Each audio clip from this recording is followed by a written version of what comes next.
Amen? Oh my God. This is big. So Jesus in John chapter 13, verse 34, gave us a new commandment. And he said, a new commandment I give unto you, that you love one another as I have loved you, that ye also love one another. Now notice this.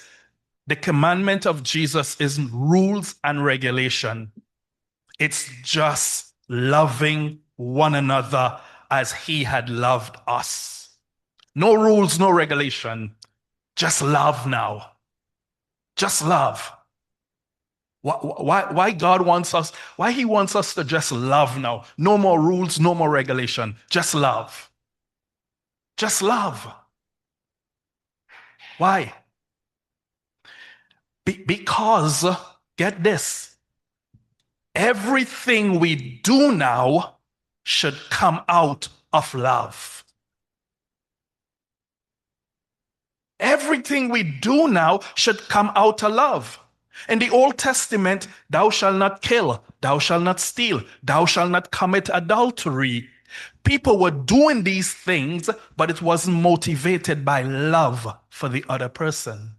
In the New Testament, this new commandment, he said, I give you love one another as I have loved you. Love. Amen? So our actions should be birthed out of love. Our actions should be birthed out of love now. It's love first, then actions follow. Love first, then action follow. So now we don't kill because we don't commit adultery because we don't bear false Love. witness because we. Love. Amen? Are you getting this? Hallelujah. Then I shared with you in 1 Corinthians chapter 14, verse 1, and it says, follow after charity. So we are to follow after love. Pursue it. Make it your highest aim. Make it your highest aim. Now, Jesus' statement of as I have loved you is full with meaning. As I have loved you. Jesus loved us as no human had ever loved before. Get this. We are to do it as he did.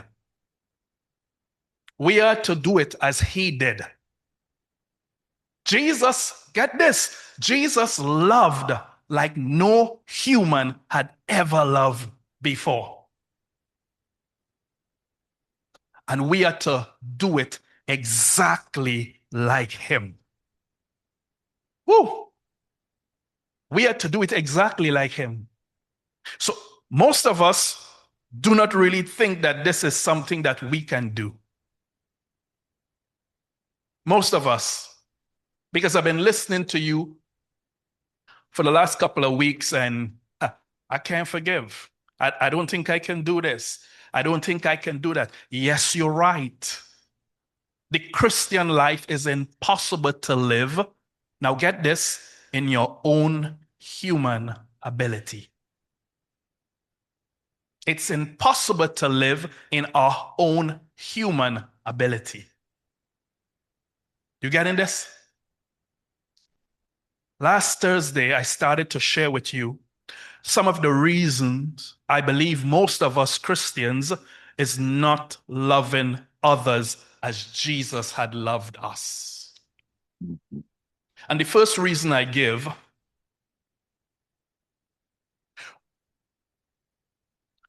the reason we do such a poor job of loving others is because, first of all, we haven't received a revelation of God's unconditional love for us.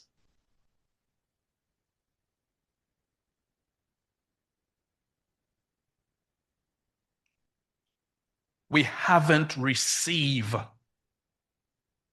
God's unconditional love for us. Brothers and sisters, this is tight, but it's right. The majority of Christians today believe in a conditional love from God based on whether we are doing good, based on our performance, and if we have done everything right. So they get wrapped up in doing in order for God to love them.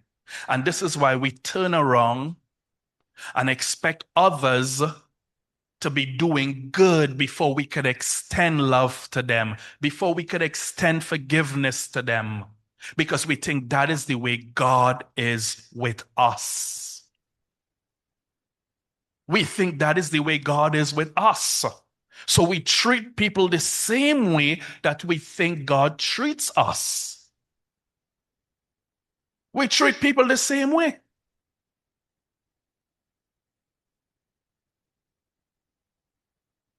Sometimes we see some people and they're struggling, and we think, is God do this to them? To teach them something. Christians in the church make statements like that. God put that on them to teach them something. But listen to me, brothers and sisters, love bear no ill to its neighbor. God don't tell us to love one another as he had loved us, and then he turn around and does his own thing. God holds himself to the same standard that he laid down for us in his word. Amen? The same standard. So God is not telling us to love and forgive, and he's not forgiven us. No. In Romans chapter 5 and 8, I gave an example last week. But God commended his love towards us in that while we were yet sinners, Christ died for us. So God showed his love to us when? When? While we were yet sinners. Amen? And of course, his enemies. God showed us his love when? When we were his enemy. Now hold on to that for a minute. Think about this. God showed us his love when we were his enemy.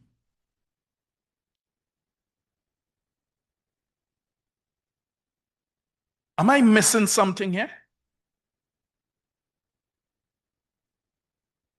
So if God showed us his love while we were his enemy, why are we praying sometime and asking God to love our relatives, to love other people?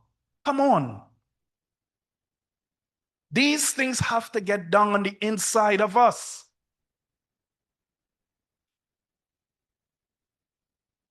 We still asking God to love people today in our prayer.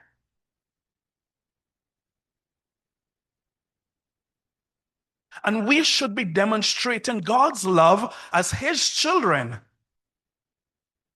But we're praying for God to do something that he already commanded us to do. What he commanded us to do?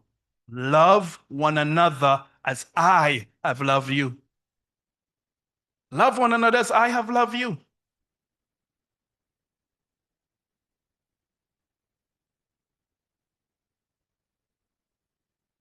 Any question before I move on? Crystal clear.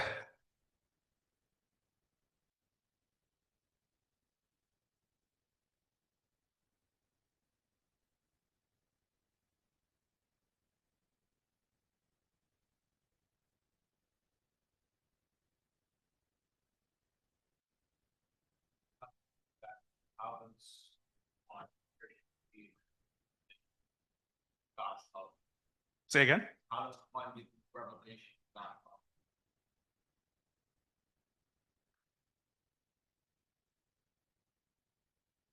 Okay, so that is coming up shortly, but I wanna step ahead. You have to spend time in God's word and allow the Holy Spirit to reveal God's truth. to you.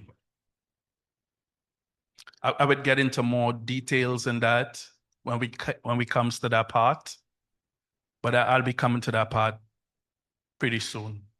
Amen. Yes.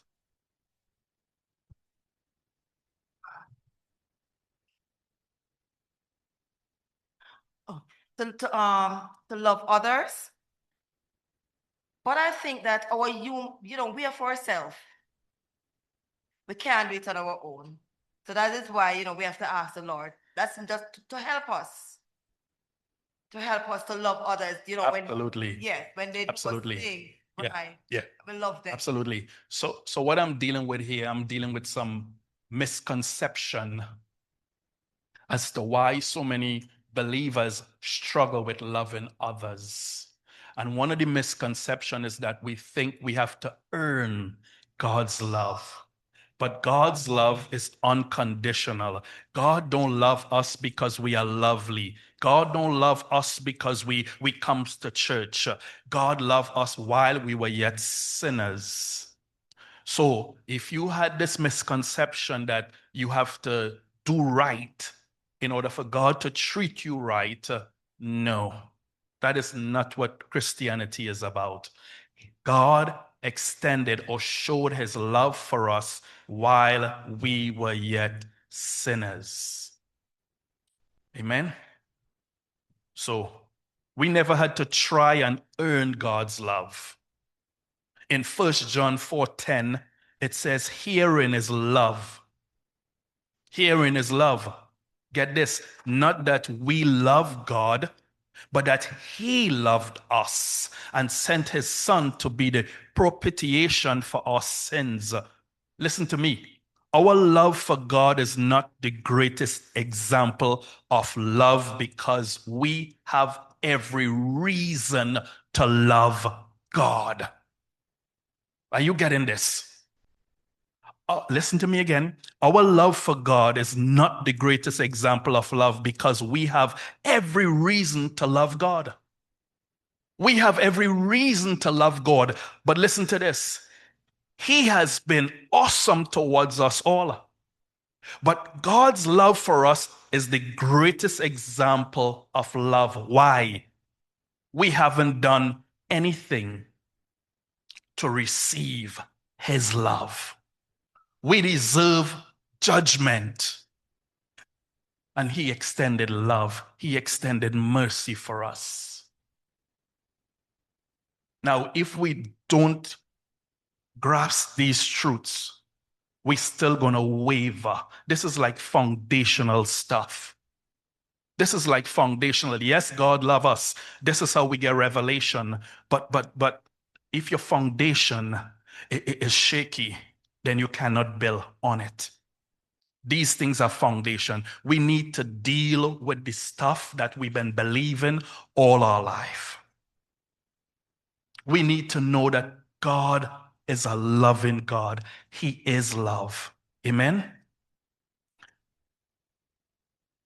In 1 John 4:19, it says, we love him because he first loved us. We love him because he first loved us. Now, anybody want to tell me what you think this verse is saying? He first loved us. He first loved us. He first loved us. Go ahead, my brother.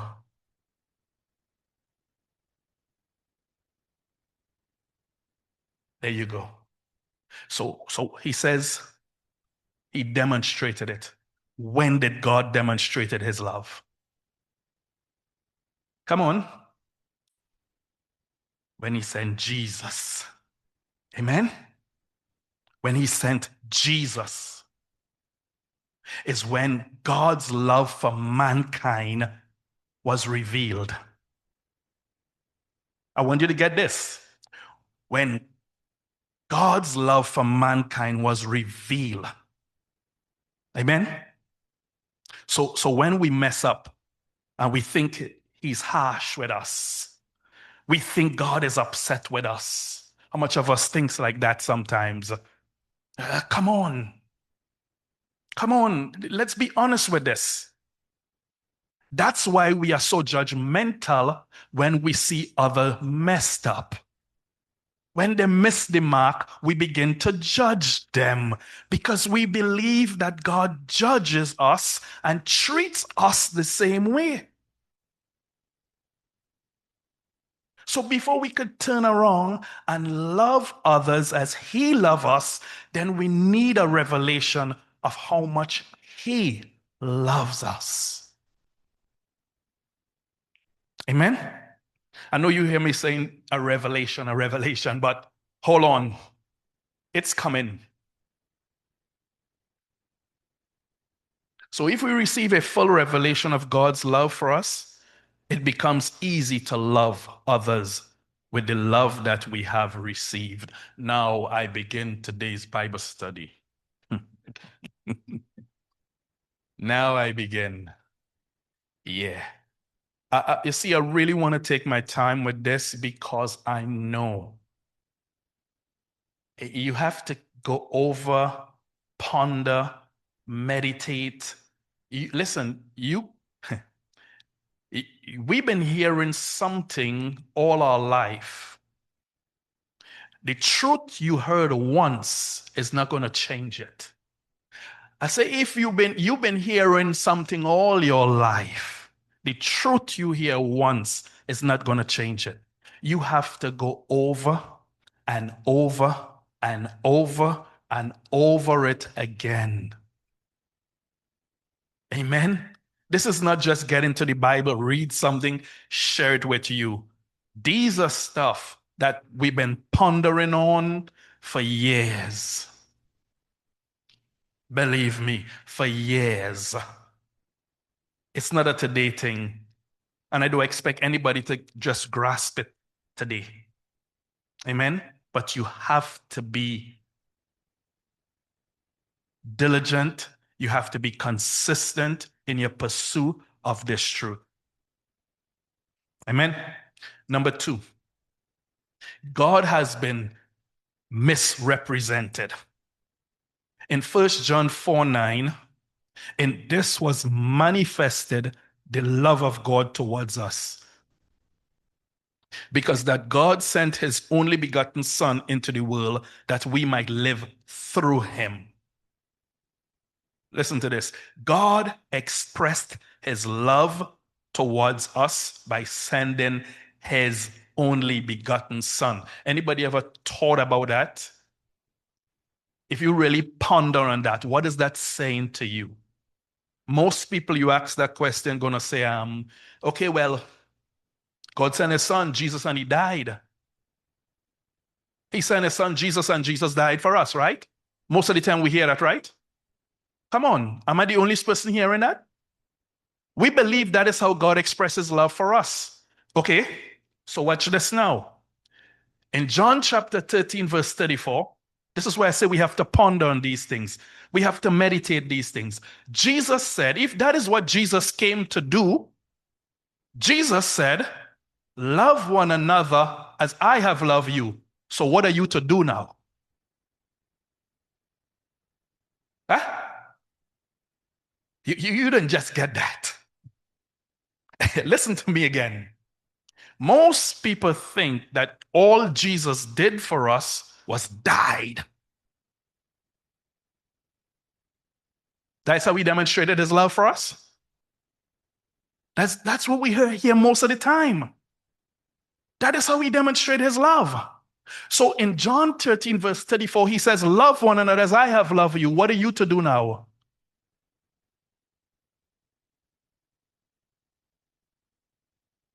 Die, right? Die. You see? Die. That is not all Jesus did, brothers and sisters. That is not all he did. He forgave. He showed love. How are we going to be looking at these things? He says, love how he loved. He just didn't come to the earth and whoops, died. So we had to love like he loved, whoops, die now. I mean, come on. This is why we need to meditate on these things. We need to ponder these things. Amen. So God expressed his love towards us by sending his only begotten son. Jesus was the greatest expression of love that ever came on the face of the earth. The greatest expression of love. So when we want to share love with others, if we just are limited to Jesus died for us, then that's all we're going to share with people. But who taught us how to forgive? Look at that. Who taught us how to love?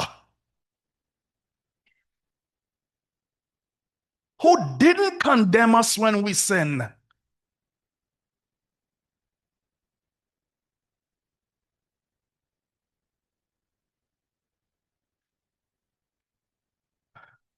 God's love for us is demonstrated through Jesus Christ. And in Hebrew chapter 1, I shared a verse last week. I want to elaborate on these things in verse 3, Hebrew chapter 1, verse 3.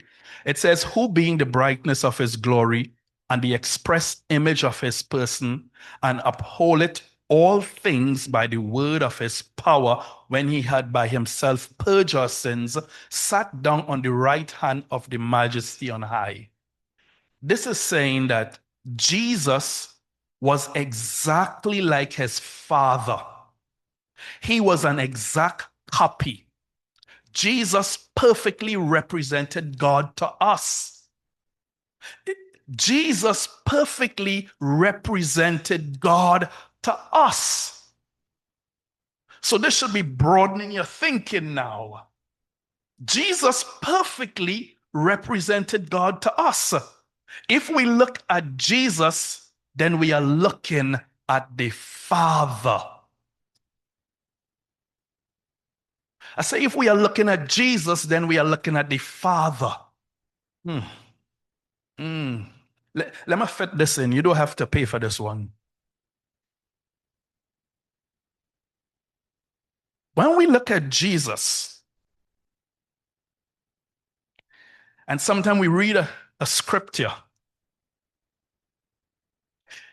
but it doesn't reveal Jesus the way we interpret it.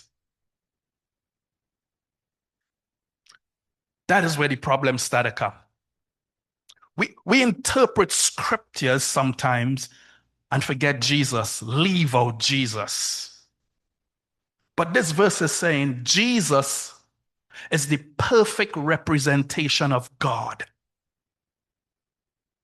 In John 14, John's Gospel, chapter 14 and verse 9, John's Gospel 14:9, it says, Jesus said unto him, have I been so long time with you, and yet hast thou not known me, Philip? He that had seen me had seen the Father.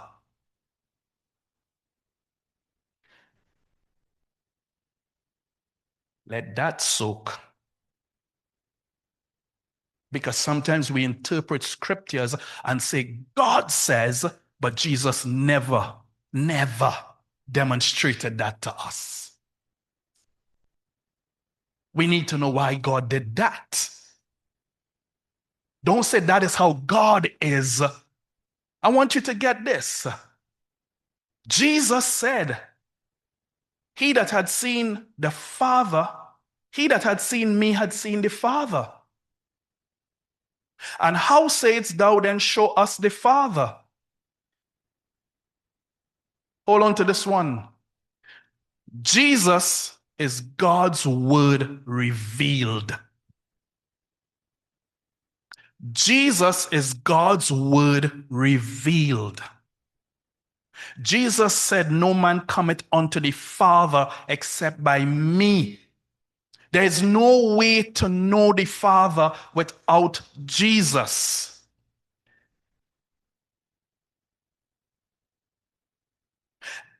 And let me just share with you for a minute the reason I'm really taking my time and sharing this with you.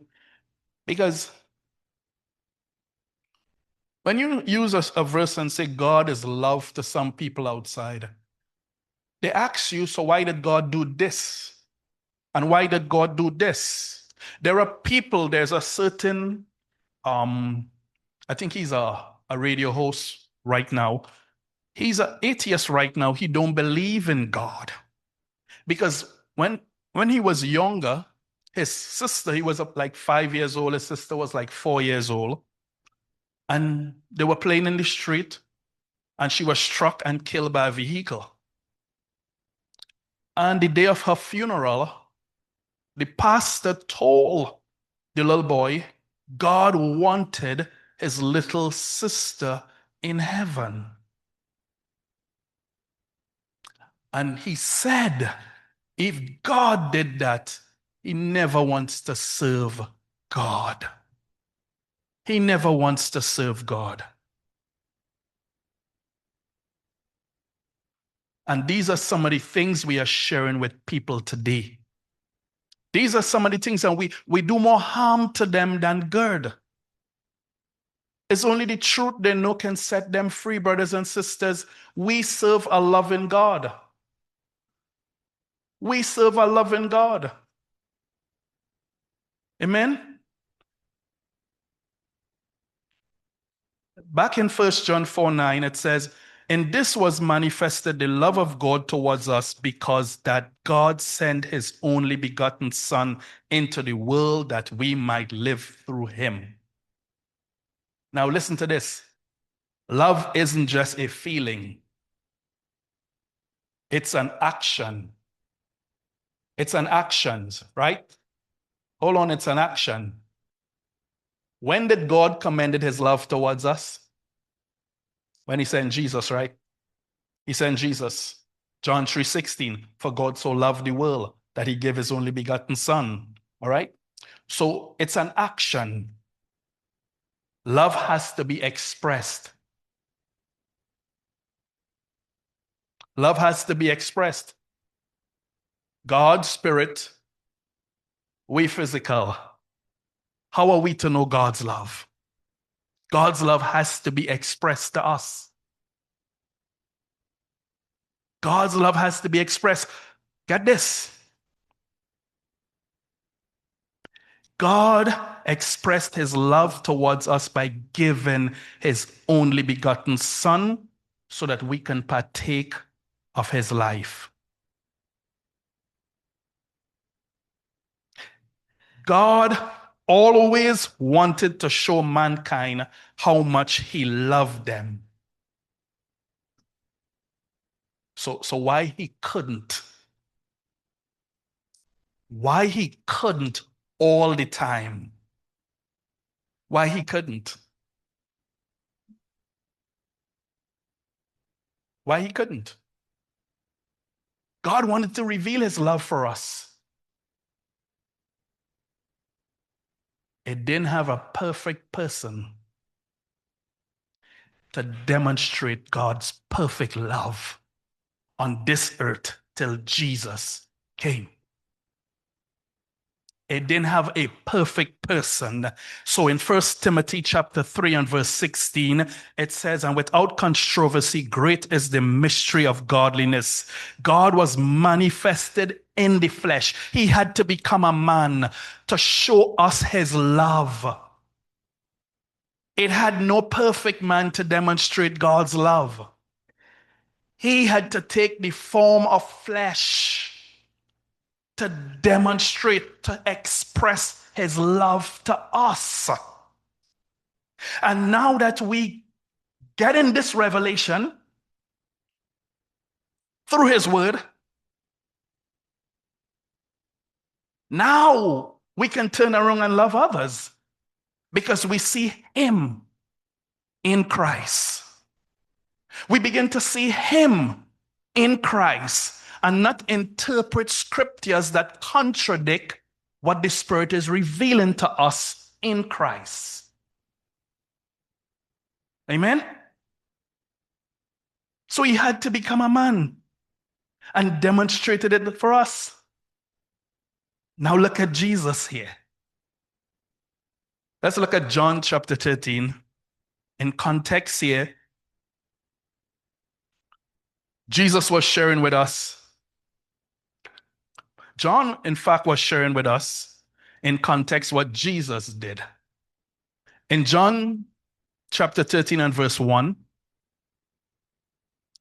now before the feast of the Passover, when Jesus knew that his hour was come, that he should depart out of this world unto the Father, having loved his own which were in the world, he loved them unto the end. He loved them unto the end. Now, what John was stating, the degree to which Jesus loved his disciples. This is what John is stating here. His disciples, John is trying to communicate to us how much Jesus loved his disciples. You know, rather than period of time. Then he began to relate the instance of Jesus washing his disciples' feet, which illustrates this point. Verse 2, and supper being ended, the devil having now put into the heart of Judas Iscariot, Simon's son, to betray him. Jesus, knowing that the Father had given all things unto his hands, and that he was come from God and went to God, verse 4, he riseth from supper and laid aside his garment and took a towel and girded himself. Now, this is a medial task. This is what a slave will do. A servant will do. To wash another person's feet. Right? This is going to blow your mind, believe me. In the previous verse, John made it clear that Jesus knew exactly who he was and everything that was going to happen, including the betrayal of Judas. Jesus knew that Judas was going to betray him. Now I want you to get this. Go with me, if you will, to John chapter 6 and verse 64. John chapter 6 and verse 64. And in John chapter 6 and verse 64, it says, but there are some of you that believe not. This is Jesus speaking to his disciples. There are some of you that believe not. For Jesus knew from the beginning, get this, he knew from the beginning who they were that believed not, and who should betray him. Jesus knew from the beginning who would betray him. He knew who would forsake him. He knew everything. But this is Jesus in John's Gospel, chapter 13, getting ready to wash the feet of his disciples. Now, if you knew anybody that betrayed you or forsake you, they betray you, cause you to lose your life, are you going to turn around and wash that person's feet? Look at what this is saying. Look at what it's saying here. Look at what he's saying. After that, he poured water, back in John 13, verse 5. After that, he poured water into a basin and began to wash the disciples' feet and to wipe them with the towel wherewith he was girded. Jesus was turned around and become a slave, a servant. He didn't treat anybody different. He extended love to Judas just as he extended love to Peter. And yet he knew who would betray him. He knew who would betray him. How much of us today think it hard to forgive the wrong somebody did to us 20 years ago? Or just heard someone say something ill about us, and we cannot forgive them, we cannot walk in love with them. Jesus said, love as I have loved you. Love as I have loved you. Jesus never pick and choose these disciples. He never. And we are called to do the same. Oh yes, we are called to do the same. It would be unjust for God to ask us to love as Jesus loved and didn't equip us to do so.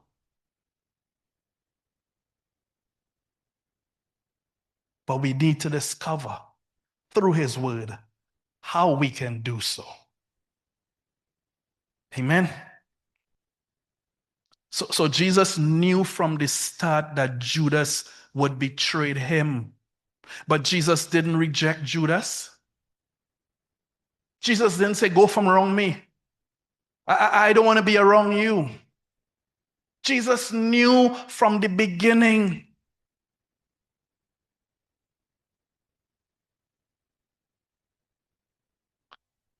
He gave Judas the same teachings and extended love towards him, just like all the rest of the apostles. Just like all the rest of the apostles. God is no respecter of person. God is not partial in his love to anyone. God in his foreknowledge know what anybody here is going to do, or anybody online. And he still extends love. In Romans chapter 8, it says, what can separate us from the love of God? What can separate us from the love of God? What can separate us?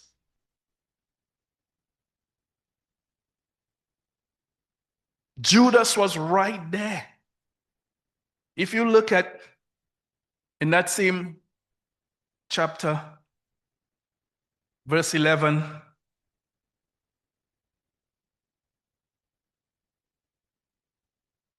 it says, for he knew who should betray him. Therefore said he, ye are not all clean. He knew who would betray him. And Jesus still extends love, brothers and sisters. Let God's love be revealed through Jesus. Amen. Any question before I move on?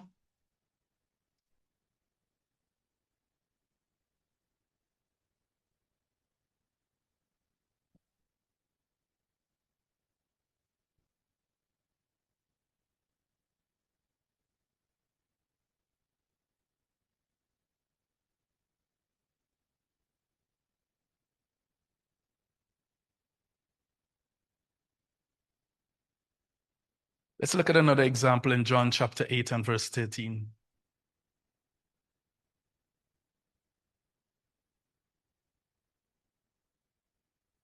In John chapter 8, verse 13, verse 3, and the scribes and the Pharisees brought unto him a woman taken in adultery. And when they had set her in the midst, they say unto him, Master, this woman was taken in adultery in the very act. Now Moses in the law commanded us that such should be stoned. But what sayest thou? What sayest thou? Moses in the law. Now, I remember what's the name? This is number 2. This is God had been misrepresented. Where did Moses get the law from? From God, right? Okay, so who is this man, Jesus? The scribe and the Pharisees came to him and said, hey, Moses said in the law, Moses said in the law, commanded us that such should be stoned. But what says thou? Remember, Jesus said he came from the Father. He came from the Father. So they start challenging him now. Moses said this. And it's the same thing going on today. Somebody will pull up a scripture from Job and say, but Minister Lincoln, look at what God did with Job here. What you say? What are you saying? It's the same going on today. It's the same. This is written in the word. It's in the word.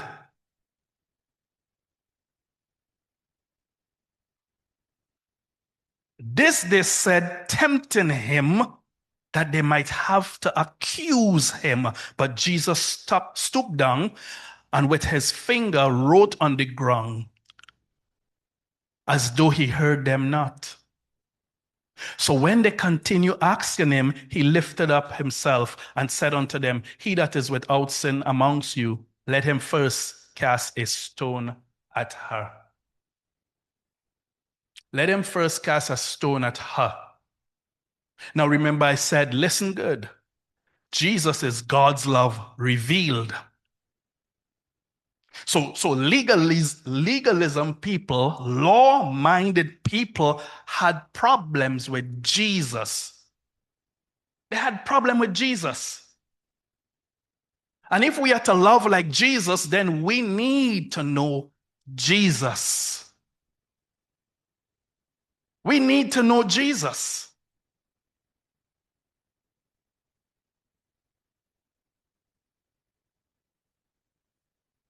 And again he stooped down and wrote on the ground. And they which heard it, being convicted by their own conscience, not the Holy Spirit, their own conscience, went out one by one, beginning at the eldest, even unto the last, and Jesus was left alone, and the woman standing in the midst. When Jesus had lifted up himself, he saw none but the woman. He said unto her, woman, where are those thine accusers? Had no man condemned thee? She said, no man, Lord. What did Jesus say? Neither do I condemn thee. Go and sin no more. This looked like a contradiction, brothers and sisters. If you just go to the Bible and you just read here and read here and read there and do not rightly divide God's word, you're going to get into big trouble. You're going to get into big trouble. Jesus looked like he opposes God here because God gave Moses the law. And he said, those that don't keep it, stone them.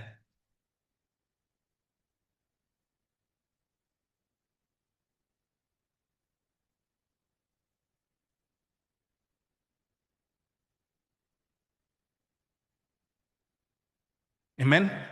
Any question before I move on from that?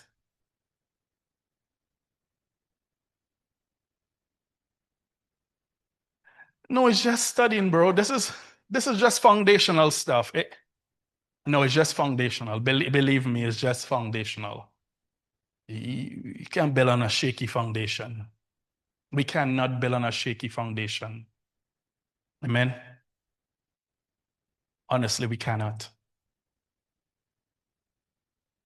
So,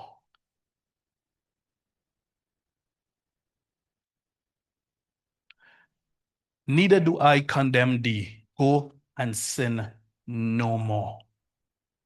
Go and sin no more. Now, I don't want to start forgiveness right now. I want to start forgiveness and then work my way into showing you how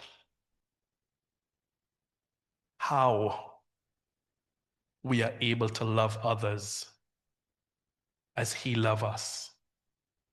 I want to share forgiveness with you before we get there. But in John chapter 15, verse 13, this is so profound. It says, greater love has no man, verse 13. John 15, 13. Greater love has no man than this, that a man lay down his life for his friends. Now, I used to read this as Jesus laid down his life, which is true, right? But one day I was looking at this and the Holy Spirit showed me we can do that too. Now get this. I said, how? Jesus, in other words, give up his will for his Father's will.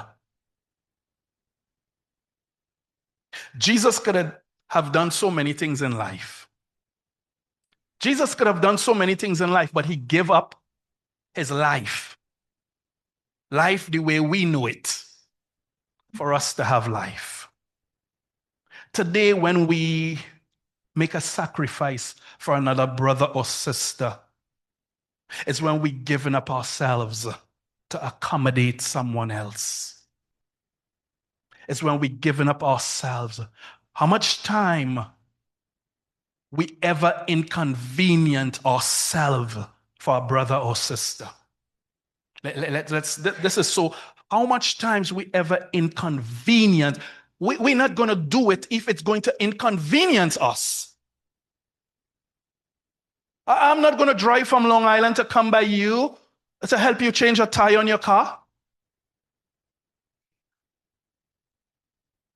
No, it starts with that. I'm not going to get up early Saturday morning to come and help Minister Lincoln move some tables from downstairs upstairs here. You understand what I'm going? Huh? We could start in the smallest things. What are we inconveniencing ourselves for with the other? When you know one brother is here, has to mop this whole church. If we come and help this brother, you could still man look at the game. No, you could lie down and get some rest. Are we laying down our life for our brothers or sisters? What we have to do is more important than anybody else. And brothers and sisters, before we could talk about laying down our ultimate life for our brothers and sisters, it starts by us inconveniencing, beginning to inconvenience ourselves. Now, don't take this literally. There are things we can do, we can make adjustments to help our brothers and sisters. There are things we could start doing. You know, there's a sister that usually would come every Friday and do something at the church. How about I go help that sister today? How about I go help that brother today? He always at the church by himself. How about I'm going to the mall this afternoon? I'm going to go to the church and help. If we don't start doing that, then when we hear about lay down our life, we're not going to do that. We're not going to do that. Amen. It has to start somewhere. And love, not just in words, but in actions. Love has to be expressed through our actions. Has to be expressed.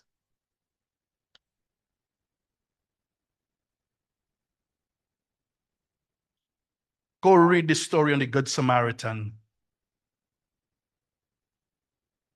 One of these religious people asked Jesus, who is your neighbor? And he gave them a parable. Who is your neighbor? Go read that. Spend time looking at Jesus. Looking at Jesus to reveal God's love to you. And as you spend time looking at Jesus, the Holy Spirit is you, but you have to look at Jesus with that mindset. If you look at him with any other mindset, the Holy Spirit cannot reveal that to you. You have to look at Jesus' truth. The Holy Spirit only bear witness with truth. If you have a false impression about God and who Jesus really is, then the Holy Spirit is not going to reveal God's love to you. You have to see Jesus for who he really is. The Holy Spirit will guide us into all truth. He come to testify of Jesus. The Holy Spirit came to testify of Jesus. Jesus wasn't saying his own thing and doing his own thing. He came to testify of Jesus.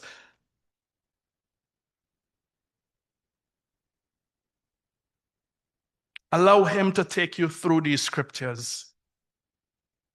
Allow him to reveal Jesus to you and the love that Jesus came to reveal to us. Amen.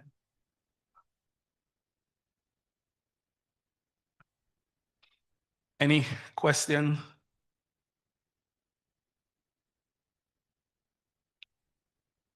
You getting this? Okay, so I see my brother just walking. I feel the start all over again. Oh my God.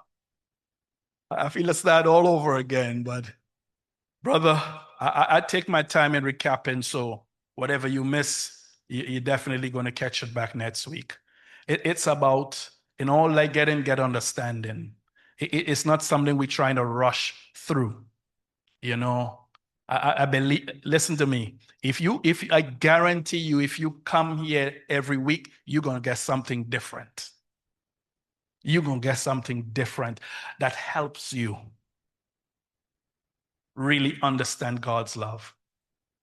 Again, none of us, myself, including Pastor, Minister Kev, none of the ministers, we haven't come to this place by saying, I want to be a minister or a pastor last week and just end up in this place. It takes not just quality of time, but quantity of time spent in God's word, spent at the feet of Jesus, spending time in God's word. This do not happen overnight. This do not happen overnight. And God wants to reveal himself to every one of us. I am not God's favorite. Sometimes I act like that. But I'm not God's favorite. God has no favorite. You know, God loves us all. Amen. So so at this time I would stop here and take any questions, any feedback. And please, those online, put your questions in the chat. I have and it will get to me. Okay, awesome.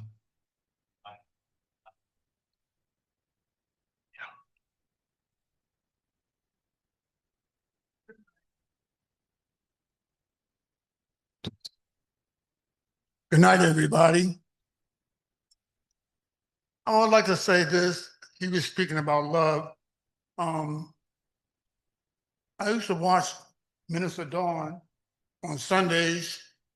She would come and put the cones in the street. She would open the doors to the church.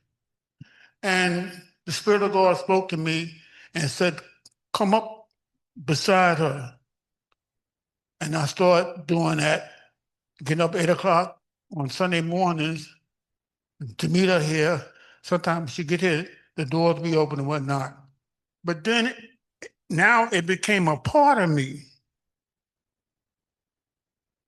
And I have a love to do it. Man. And don't take this wrong, Dawn. I'm helping her too because she's a woman. She's here by herself in the morning. So the Holy Ghost spoke to me, said, come up beside her. And I appreciate you, Minister Dawn. You taught me something. It's not the big things, it's the small things. Yes. Amen. Amen. Amen. Amen. Anybody else? So we're going to share what's your takeaway. Brother Coron, can you grab, there's a mic on every table? Oh, I didn't know that. Good night again, everyone. My takeaway is that, God's love remains constant. It does not change. So in spite of what somebody might be doing out there, God still loves them. Amen. Sometimes we in ignorance might think that.